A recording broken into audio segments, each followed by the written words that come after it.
சர்க்கரை நோயினால் கால் பாதங்களில் ஊசி குத்துவது போன்ற வலி, முள்ளு குத்துவது போன்ற வலி, பல்வேறு வலிகள் நரம்புகள் பாதிப்பினால் ஏற்படுது. பெரும்பாலும் இந்த நரம்புகள் பாதிப்பை சர்க்கரை நோயில் நம்மளால் கண்ட்ரோல் பண்ண முடியாமல் போயிடுது. அதனால் ரொம்ப ஆழமாக இதை குறித்து நான் ஆராய்ச்சி பண்ணினேன்.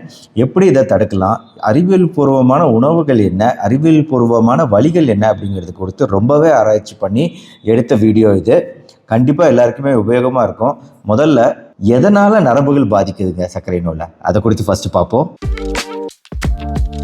நரம்புகளுக்குள்ள நடக்கக்கூடிய மின்னணு பரிமாற்றம், சோடியம் பொட்டாசியம் ஏடிபிஏஸ் அப்படிங்கிற ஒரு விஷயம் நடக்கணும். நார்மலாக எல்லா செல்லையும் நடக்கக்கூடிய விஷயம்தான்.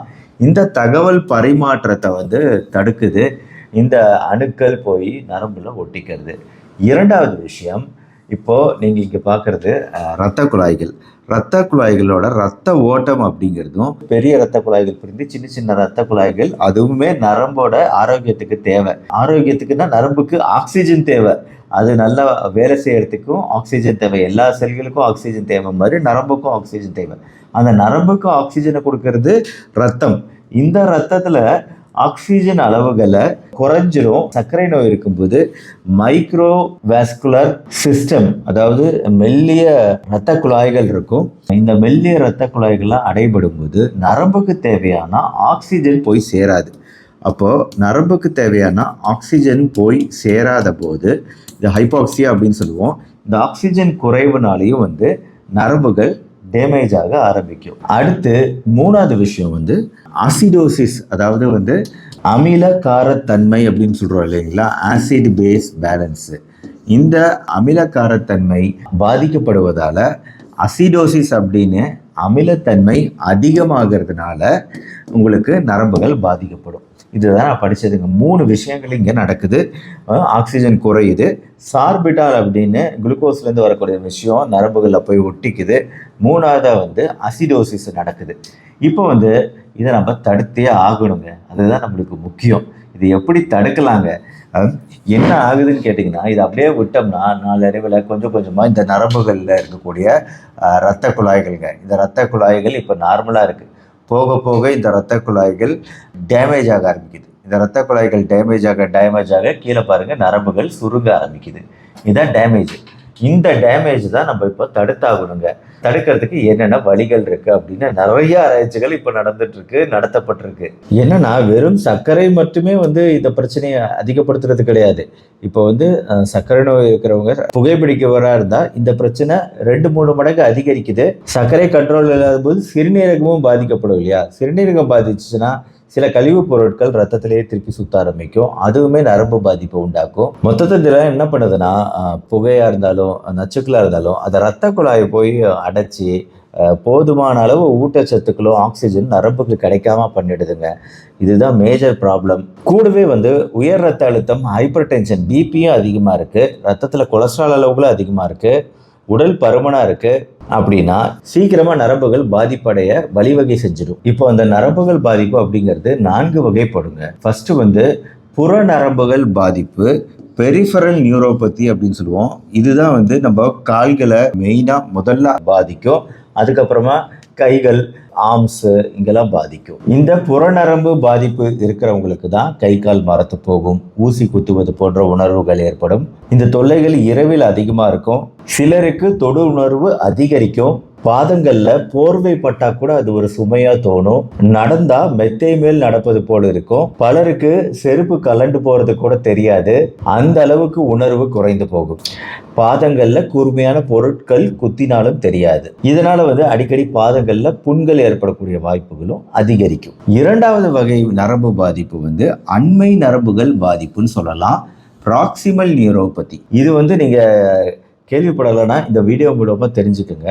சர்க்கரை நோயில் கீழே பாதங்கள் மட்டும்தான் அஃபெக்ட் பண்ணணும்னு கிடையாது. இப்போ இந்த பாதங்களுக்கு அஃபெக்ட் ஆகிறதுக்கு முன்னாடியே சில பேருக்கு மேலே அஃபெக்ட் ஆகும். அதாவது தொடைப்பகுதி, பட்டக்ஸ் பகுதி, இடுப்பு, புட்டம், தொடை நரம்புகள் இதெல்லாம் பாதிக்கப்படும். அப்போது இடுப்பு, புட்டம், முன்தொடையில் மிக அதிகமான வலி இருக்கும். தொடக்கத்தில் தொடை வலி அப்படிங்கிறது ஒரு பக்கமாக மட்டும் இருக்கும். போக போக அது 2 பக்கமும் இந்த தொடைகள் வலி இருக்கும். அதோட சமணம் போட்டு உட்கார்றது கஷ்டம், படியேறது கஷ்டம், தொடை தசைகளே சுருங்கி விட்டது போல தெரியும். இது இன்னொரு வகையான நியூரோபதி ப்ராக்சிமல் நியூரோபதி, நரம்புகள் பாதிப்பு, அண்மை நரம்புகள் பாதிப்பு. மூணாவது வந்து ஆட்டோனாமிக் நியூரோபதி அப்படின்னு சொல்லுவோம். அதாவது தானியங்கி நரம்புகள் பாதிக்கப்படுறது. தானியங்கி ஆட்டோமேஷன், இன்னைக்கு ஆட்டோமேஷன்னா தானாகவே இயங்குறது இல்லை, அதே மாதிரி நம்ம உடம்புக்குள்ள தானாகவே இயங்கக்கூடிய நரம்புகளை தான் வந்து தானியங்கி நரம்புகளை தான் ஆட்டோனாமிக் நியூரோபதி. அந்த நரம்புகள் பாதிப்படையும் போது ஆட்டோனாமிக் நியூரோபதின்னு சொல்கிறோம். அதாவது இப்போ சர்க்கரை நோயில் நரம்புகள் பாதிப்பு இருக்கும்போது இதய நரம்புகளும் பாதிக்கப்படலாமா அப்படிங்கிற கேள்வி ஒன்று இருக்கு இல்லையா? அது பாதிக்கப்படலாம். எப்படின்னா, இந்த மாதிரி ஆட்டோனாமிக் நியூரோபதி இருக்கிறதுனால இதயத்துக்கு போகக்கூடிய நரம்புகளும் பாதிக்கப்படலாம். இதனால தான் வந்து சர்க்கரை நோய் இருப்பவர்களில் மாரடைப்பு வரும்போது சில சமயம் வலி இருக்காது. பொதுவாக மாரடைப்பு வலி எப்படி இருக்குன்னு நான் சொல்லியிருக்கேன். ஒரு யானை வந்து நெஞ்சு மேலே அதோட பாதத்தை வச்சு ஒரு அழுத்துனா எவ்வளவு வலி இருக்கும், அதுதான் மாரடைப்போட வலி அப்படின்னு நான் ஒரு உதாரணம் சொல்லுவேன். ஆட்டோனாமிக் நியூரோபதியில் இந்த விஷயம் இருக்காது. தூக்கத்திலேயே சில பேருக்கு ஹார்ட் அட்டாக் வந்துடும், வலியே இருக்காது. காரணம் இந்த தானியங்கி நரம்புகள் பாதிக்கப்படுறது தான். அதே மாதிரி இந்த தானியங்கி நரம்புகள் சிறுநீர் பாதையில், சிறுநீர் பை பிளாடரை கூட அஃபெக்ட் பண்ணலாம். நுரையீரலில் இருக்கக்கூடிய நரம்புகளை அஃபெக்ட் பண்ணலாம், கண்களில் இருக்கக்கூடிய நரம்புகளை அஃபெக்ட் பண்ணலாம். இரைப்பை, குடல் எல்லா பக்கமும் இந்த தானியங்கி நரம்புகள் இருக்குங்க. அது கரெக்டாக வேலை செஞ்சால் தான் நம்ம உடல் சீரான இயக்கத்தில் இருக்கும். இப்போ சர்க்கரை அளவுகள் கண்ட்ரோல் இல்லாத போது இந்த பிரச்சனை ஏற்படக்கூடிய வாய்ப்புகள் இருக்குது. என்ன பிரச்சனைனா, இந்த ஆட்டோனாமிக் நியூரோபதியில் பொதுவாக ரத்தத்தில் சர்க்கரை அளவுகள் குறையும் போது கை கால்லாம் வேர்க்கும், கை நடுக்கம் ஏற்படும், மயக்கம் இதெல்லாம் வரும் இல்லையா? அதை கூட கட்டுப்படுத்திடும், அது கூட இல்லாமல் போயிடும். சர்க்கரை அளவுகள் குறையும், ஆனால் அதை உடம்பு வெளிக்காட்டாது. அதை உடம்பு வெளிக்காட்டணும்னா இந்த ஆட்டோனாமிக் நரம்புகள் வேலை செய்யணும். ஆட்டோனாமிக் நரம்புகளே பாதிச்சிருச்சுன்னா ரத்தத்தில் சர்க்கரை அளவுகள் குறையிறது கூட ஒருத்தருக்கு தெரியாது. இந்த குடல் நரம்புகள் பாதிக்கப்படும் போது தான் அடிக்கடி வாயு தொந்தரவு, ஏப்பம், மலச்சிக்கல், சில சமயம் வயிற்றுப்போக்கு, மலச்சிக்கலும் வயிற்றுப்போக்கும் மாறி மாறி வரலாம். மலத்தை அடக்க முடியாமல் போகலாம், சில சமயம் கண்ட்ரோலே பண்ண முடியாமல். அதே மாதிரி சிறுநீர் பை பாதிப்புனா சிறுநீர் கண்ட்ரோல் பண்ண முடியாமல் போகும். அவசரமாக சிறுநீர் வர மாதிரி இருக்கும், ஆனால் பாத்ரூம் போனால் சிறுநீர் வராது. இரவில் இந்த தொல்லை அதிகமாக இருக்கும். அடிக்கடி உறக்கத்திலேருந்து நீங்கள் எந்திரிக்கிற மாதிரி ஒரு சூழ்நிலை வரும். கடைசியாக இன்னொரு நரம்பு பாதிப்பு தான் மோனோ நியூரோபதி. அதாவது மற்றதோட கம்பேர் பண்ணும்போது இது ரொம்ப ஒன்றும் பரவாயில்லன்னு சொல்லலை. ஏன்னா ஏதாவது ஒரு குறிப்பிட்ட நரம்பு மட்டும்தான் இந்த மோனோ நியூரோபதி பாதிக்கும். ஆனால் அந்த நரம்பு கண்ணுக்கு போகக்கூடிய நரம்பாக இருந்தால் மறுபடியும் பிரச்சனை தான். அதை முக்கியமாக கண்கள், முகத்தில் இருக்கக்கூடிய நரம்புகளை தான் இந்த மோனோ நியூரோபதி பாதிக்கும். ஒரு பக்கமாக நம்ம முகத்தில் இருக்கக்கூடிய ஒரு முக்கிய நரம்பு ஃபேஷியல் நரம்புன்னு சொல்லுவோம், முகத்தின் மேலேயே வரும்.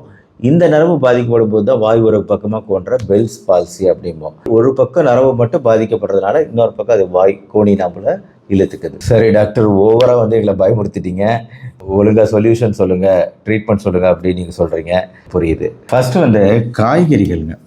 அதாவது காய்கறிகள் வந்து நார்ச்சத்து மிகுந்தது. இதில் இருக்கக்கூடிய வைட்டமின்களும் தாதுக்களும் வந்து சிறந்த ஆக்சிஜன் ஏற்றிகள். நான் என்ன சொன்னாங்க, ஆக்சிஜன் குறையிறது ஒரு பிரச்சனைன்னு சொன்னோம் இல்லையா நரம்புகளில்.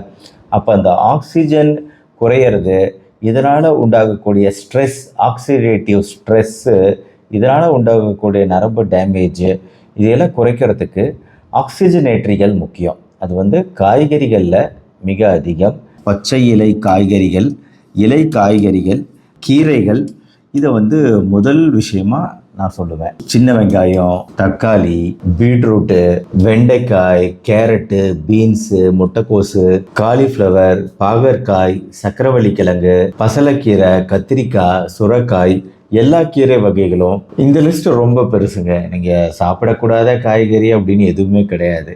எல்லா காய்கறியுமே நார்ச்சத்து, வைட்டமின் சத்து, தாதுக்கள் சத்து மூன்றும் நிறைந்தது. அப்படிங்கிறதுனால காய்கறி கீரைகள் தான் இங்க முதல் இடம் பிடிக்குது. இந்த நரம்பு சம்பந்தமான பிரச்சனையை குறைக்கிறதுக்கு இந்த ஆக்சிஜனேற்ற பண்புகள் அவசியம். முதல் விஷயம். முழு தானியங்கள் பொறுத்த வரைக்கும் இந்த பார்லி, ஓட்ஸு, பழுப்பு அரிசி, சிவப்பு அரிசி, இதெல்லாம் வந்து ஓரளவு நம்மளுக்கு ஹெல்ப் பண்ணுங்க சர்க்கரை நரம்பு சம்பந்தப்பட்ட பிரச்சனையில்.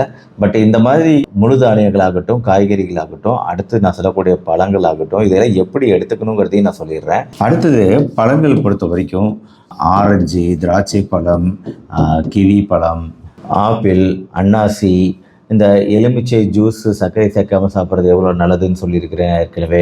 ஈவன் கொய்யாப்பழம் கூட செங்காயாக சாப்பிடலாம். அப்புறம் நான் என்னோட சேனலில் நிறைய இந்த சர்க்கரை நோய் குறித்து சில விஷயங்கள் போட்டிருந்தேன். ஆவாரம் பூ டீ அப்படின்னு சொல்லிட்டு அது எப்படி செய்யலாம், சங்குப்பூ டீ, செம்பருத்தி டீ போன்ற பல விஷயங்களை இங்கே சொல்லியிருக்கிறேன். இது வந்து ஆரோக்கியமான முறையில் ப்ரிப்பேர் பண்ணக்கூடிய விஷயம். இதெல்லாம் வந்து சர்க்கரையை நல்லாவே குறைக்கக்கூடிய பண்புகள் கொண்டது.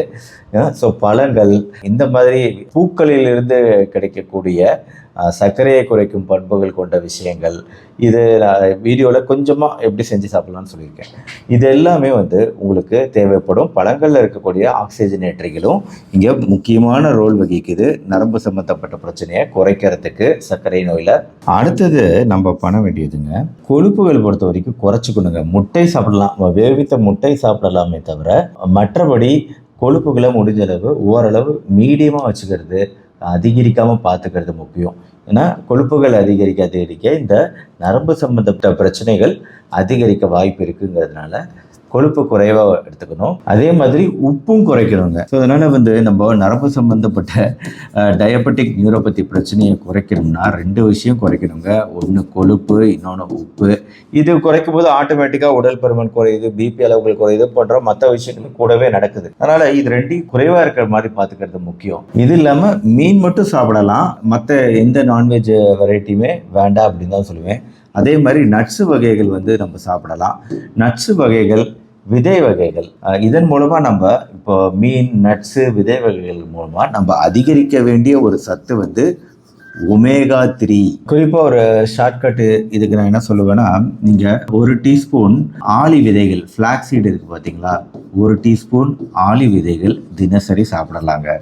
இன்னொன்று வந்து ஒரு நாளைக்கு ஒரு 5 வால்நட்டு, இது 2மே வந்து ஒமேகா 3 சத்துக்கள் நிறைந்தது. தினசரி 5 வால்நட்டு, 1 டீஸ்பூன் ஆளி விதைகள் சாப்பிட்றது அப்படிங்கிறது நல்லது. மற்றபடி இந்த பருப்புகள் எல்லாத்துலேயுமே, பருப்பு மற்றும் சுண்டல் வகைகளில் நம்மளுக்கு தேவையான புரதம் அப்படிங்கிறது கிடைச்சிரும். அதாவது நான்வெஜ் மூலமாக கிடைக்கிற புரதத்தை விட இந்த புரதங்களில் வந்து உங்களுக்கு கொழுப்புகள் இருக்காது இல்லையா, அதனால் வந்து இதை நம்ம சேர்த்துக்கிறது நல்லது. ஆனால் ஒன்று, இப்போ இந்த உணவுகள்லாம் நான் சொல்லிட்டாலும் என்றைக்குமே வந்து சர்க்கரை நோய் இருக்கிறவங்க குறிப்பாக இந்த பேலன்ஸ்டு டயட்டை கடைபிடிங்க. 9 இன்ச்சு விட்டமுள்ள ஒரு பிளேட்டில் பாதிக்கு நம்ம வந்து காய்கறிகள் தான் எடுத்துக்கணும். அதுலேயும் வந்து நார்ச்சத்து மிகுந்த காய்கறிகள், ஸ்டார்ச் வகை இல்லாத காய்கறிகள், அதாவது உருளைக்கிழங்கு போன்ற விஷயங்கள் இங்கே வராது. விலாவரியான ஒரு வீடியோ வந்து என்னோடய சேனலில் இருக்குது, பேலன்ஸ்டு டயட் கொடுத்த வீடியோ, அதை பார்த்தீங்கன்னா தெரியும். இன்னொரு பாதிக்கு வந்து புரதங்கள் இங்கே இருக்கும். அப்படி இன்னொரு கால்வாசிக்கு தான் நீங்கள் சாப்பிடக்கூடிய இட்லியோ தோசையோ இதெல்லாம் இருக்கும். இங்கே புரதங்கள்ங்கிறது இங்கே வந்து சாம்பார் கூட இங்கே வந்துடுங்க. பருப்பு சாம்பார் தானே, அதுவும் புரதம் சேர்க்கப்பட்டது தான். அதனால் சாம்பார் போன்ற விஷயங்கள் இங்கே வந்துடும், முட்டை போன்ற விஷயம் இங்கே வந்துடும், பால் கூட இங்கே வந்துடும், ஓரளவு புரோட்டீன் உள்ள விஷயங்கள் இங்கே வந்துடும். ஆனால் இங்கே தான் வந்து நம்ம ஒரு கால்வாசிக்கு தான் வந்து நம்ம தேவையான மாவுச்சத்து இதெல்லாம் எடுத்துக்கிறோம். இதை பற்றி நான் நிறைய பேசியிருக்கிறேன். இதெல்லாம் ஓகேங்க. இப்போ உணவுகள் மட்டுமே போதுமா அப்படின்னு கேட்டிங்கன்னா, இங்கே தான் ஒரு முக்கியமான பாயிண்ட்டு நான் உங்களுக்கு சொல்ல விரும்புகிறேன். இது ரொம்ப தேவையான முக்கியமான விஷயம். இப்போ நம்ம கைகளாகட்டும் கால்களாகட்டும், இந்த தோல், இந்த பாம்ஸ் சொல்லக்கூடிய இந்த தோல் மட்டும் ஏன் எவ்வளோ திக்காக இருக்குது, தடிமனாக இருக்குங்க. அதே மாதிரி தானே கால் பாதத்துலேயும் இந்த தோல்கள் வந்து தடிமனாக இருக்குது. ஆனால் மற்ற தோல்கள் பார்த்தீங்கன்னா சாஃப்டாக இருக்குது, ஆனால் இந்த தோல் மட்டும் தடிமனாக இருக்குது, அந்த தோல் தடிமனாக இருக்குது. ஏன் கேட்டிங்கன்னா, அதுக்கு காரணம் நம்ம இந்த தோல்கள் தான் வந்து பொதுவாக நம்ம கைகளோட இந்த தோல் பகுதியில் தான் எல்லா பொருட்களையும் எடுக்கிறோம், வைக்கிறோம், வேலைகள் செய்கிறோம், எழுதுகிறோன்னு இந்த பகுதி, நடக்கிறோம், குதிக்கிறோம், ஓடுறோம், முக்கியமாக வேலை செய்கிறது அந்த பகுதி. அதனால் இங்கே இருக்கிற தோல்கள் வந்து அடாப்ட் ஆகுது, ஒரு பிளாஸ்டிசிட்டின்னு சொல்கிறோம். இது வந்து அடாப்ட் ஆகிறதுனால இங்கே இருக்கக்கூடிய செல்கள் வந்து தாங்கும் திறன் கொண்டது, அதாவது ஸ்ட்ரெஸ் அப்படின்னு சொல்லக்கூடிய அழுத்தங்களை தாங்கும் திறன் கொண்டதாக மாறிடுது காலப்போக்கில். பிறக்கும் குழந்தைக்கு பாருங்கள் இந்த மாதிரி தடிமனாக இருக்காது, சாஃப்டாக தான் இருக்கும். போக போக போக போக போக இந்த தோல்கள் வந்து அடாப்டபிலிட்டி ஆகுது. சரிங்களா? இப்போ இந்த கான்செப்ட் ஏன் உங்களுக்கு நான் சொல்லிக்கிட்டு இருக்கேன்னா, இப்போ முன்னாடி வந்து நரம்பு சம்மந்தப்பட்ட நோய்கள், பெரிஃபரல் நியூரோபதி எல்லாம் வரும்போது எக்ஸசைஸ் வேண்டாங்கிற ரெக்கமெண்டேஷன் இருந்துச்சு, முடிஞ்சளவு அவாய்ட் பண்ணிக்கணுன்னு. இப்போ வந்து நிறைய ஆராய்ச்சிகள் இது குறித்து நடந்துக்கிட்டு இருக்கு. இப்போல்லாம் என்ன சொல்கிறாங்க, இந்த ஆராய்ச்சிகள்லாம் என்ன சொல்லுது அப்படின்னா, நீங்கள் எந்த அளவுக்கு நடக்கிறீங்களோ, எந்த அளவுக்கு இந்த இடத்துக்கு ஒரு ஸ்ட்ரெஸ்ஸு கொடுக்குறீங்களோ, அந்த ஸ்ட்ரெஸ் கொடுக்கத்தான் அந்த இடத்துல வந்து வளையும் தன்மையும் புதுசாக செல்கள் உருவாகும் தன்மையும் அதிகரிக்குது. குறிப்பாக இப்போ இந்த பாதங்கள்லாம் நல்லா இருக்கணும் அப்படின்னா, முக்கியமாக இந்த ஆங்கிள் அப்படின்னு சொல்லக்கூடிய இந்த கணுக்கால் மூட்டு பகுதி தான் ஆங்கிள். இந்த கணுக்கால் மூட்டை சுற்றி இருக்கக்கூடிய தசைகள் வந்து நல்லா ஸ்ட்ராங்காக இருக்கணும். அதே மாதிரி தான் நம்ம கை பகுதியிலையும் இந்த பகுதி தசைகள் நல்லா ஸ்ட்ராங்காக இருக்கணும். கால்கள் இந்த பகுதி தசைகள் நல்லா ஸ்ட்ராங்காக உறுதியாக இருக்குது அப்படின்னா அது வந்து உங்களுக்கு நியூரோபதிக் பெயின் வரத, நரம்புகள் பாதிப்படைகிறத குறைக்கிறத நிறையா இதுக்கு வந்து நம்ம கொடுக்க வேண்டியது பயிற்சிகள்ங்க, எக்ஸசைஸ். அதாவது நடைப்பயிற்சிகள், நடத்தல், யோகா போன்ற பயிற்சிகள் செய்தல், ஈவன் மெலிதான வெயிட் ட்ரைனிங், சின்ன வெயிட் ட்ரைனிங். நான் என்னோட வீடியோக்களில் பல வீடியோக்கள் இதை சொல்லிக்கிட்டே இருக்கிறேன். இதெல்லாம் இந்த வெயிட் ட்ரைனிங்லாம் கொடுக்கறது அப்படிங்கிறது இந்த தசைகளை உறுதியாக்குதுங்க. எந்த அளவுக்கு இந்த தசைகள் உறுதியாக இருக்கோ, எந்த அளவுக்கு இந்த தோள்கள் கால் தோள்கள்லாம் வந்து ஒரு அழுத்தத்துக்கு உள்ளாகுதோ அந்த அளவுக்கு அது நல்லது. நம்ம யூஸ் பண்ணாமல் விடும்போது அந்த இடத்துல பாதிப்புகள் அதிகமாகுது. கிளைகேஷன், எண்டு ப்ராடக்ட்ஸ்ன்னு சொல்லக்கூடிய பல விஷயங்கள் நான் வீடியோ ஆரம்பத்தில் சொன்னேன் இல்லைங்களா, ஆசிட் பேலன்ஸ் குறையுது, ஆக்சிஜன் குறையுது, இதெல்லாம் வந்து நரம்புகள் பாதிப்படைகிறத வேகமாக்குது. ஆனால் நம்ம எக்ஸசைஸ் பண்ணும்போது இந்த அழுத்தங்கள்லாம் கொடுக்கும்போது எப்படி இந்த தோள்கள்லாம் அடாப்ட் ஆச்சோ, காலப்போக்கில் அடாப்ட் ஆச்சோ, அதே மாதிரி தோள்கள் தசைகள்லாம் அடாப்ட் ஆகும், வளையும் தன்மை அதிகரிக்கும். இதனால் வந்து அங்கே புது செல்கள் உருவாகிறது, ஹைப்பர்பிளேசியான திசுக்கள் வளர்ச்சி அடைகிறதுலாம் அதிகரிக்கும் அப்படிங்கிறது தான் ஆராய்ச்சி. பெருசாக நான் சொல்லிக்கிட்டு இருந்தாலும் நடக்கிறது, எக்ஸசைஸ் பண்ணுறது, இதை வந்து எக்காரணத்தை கொண்டு கைவிடக்கூடாது. நியூரோபதி ஸ்டார்ட் ஆனால் கூட அந்த இடத்துல நம்ம ஜாக்கிரதையாக எக்ஸசைஸ் பண்ணுறது நல்லதுன்னு தான் இப்போ இருக்கக்கூடிய ஆராய்ச்சிகள் சொல்லுது. அதாவது ஆரம்ப கட்டத்தில் என்னன்னா அங்கே புண்ணு இதெல்லாம் வந்துடுச்சு அப்படின்னா அப்புறம் அதை வந்து சரி பண்ணுறதே கஷ்டமாக இருக்கும் அப்படிங்கிறதெல்லாம் இருக்குது. ஆனால் கொஞ்சம் முதல் கட்டம், இரண்டாவது கட்டத்தில் எக்ஸசைஸ் பண்ண வைக்கிறது தான் இதற்கான அருமையான தீர்வு அப்படிங்கிறது தான் ஆராய்ச்சிகள். அதனால் கைவிட்டுறாதீங்க. மொபிலிட்டி, ஃப்ளெக்சிபிலிட்டி, அப்புறம் ஜாயிண்ட்லாம் மடக்கி நீட்டுறது, யோகாவில் பண்ணுற இந்த விஷயங்கள்லாம் வந்து ரொம்ப யூஸ்ஃபுல்லாக இருக்கும். உங்களுக்கு சர்க்கரை நோயின் பாதிப்புகளை குறைக்கிறதுக்கும், நரம்புகள் பாதிப்பை குறைக்கிறதுக்கும் இது ரொம்ப உதவியாக இருக்குங்க. உணவுகள்லாம் ஒரு பார்ட்டு தான், இன்னொரு பார்ட்டு உங்களை நீங்கள் ஆக்டிவாக வச்சுக்கிறது தான் முக்கியம். அதுதான் சர்க்கரை நோயில் ஒரு சீக்ரெட். அந்த சர்க்கரை அளவுகளை நீங்கள் எரிச்சிக்கிட்டே இருக்கணும், தொடர்ந்து ஏதாவது ஒரு வகையில் எரிக்கணும், உடல் பகுதியில் தொடர்ந்து உபயோகப்படுத்திக்கிட்டே இருக்கணும். அப்போ தான் நீங்கள் அதை கண்ட்ரோலில் வச்சுக்க முடியும். ஸோ டயபெட்டிக் நியூரோபதி கொடுத்து ரொம்ப விலாவரியாக இந்த வீடியோவில் பேசிட்டேன்னு நினைக்கிறேன். பட் இருந்தாலுமே நிறைய பேர் இந்த பாதிப்புக்கு உள்ளாகிறதுனால அவங்களுக்குலாம் இந்த வீடியோ யூஸ்ஃபுல்லாக இருக்கும். அதனால் அவங்களுக்குலாம் இந்த வீடியோ ஷேர் பண்ணுங்கள். இந்த வீடியோ பிடிச்சிருச்சுன்னா லைக் பண்ணுங்கள். இந்த மாதிரி மருத்துவ வீடியோக்கள் தொடர்ந்து பார்க்க நம்ம சேனல் டாக்டர் கார்த்திகேயன் சப்ஸ்கிரைப் பண்ணிக்கோங்க. மறுபடியும் நாளைக்கு பார்ப்போம். நன்றி, வணக்கம்.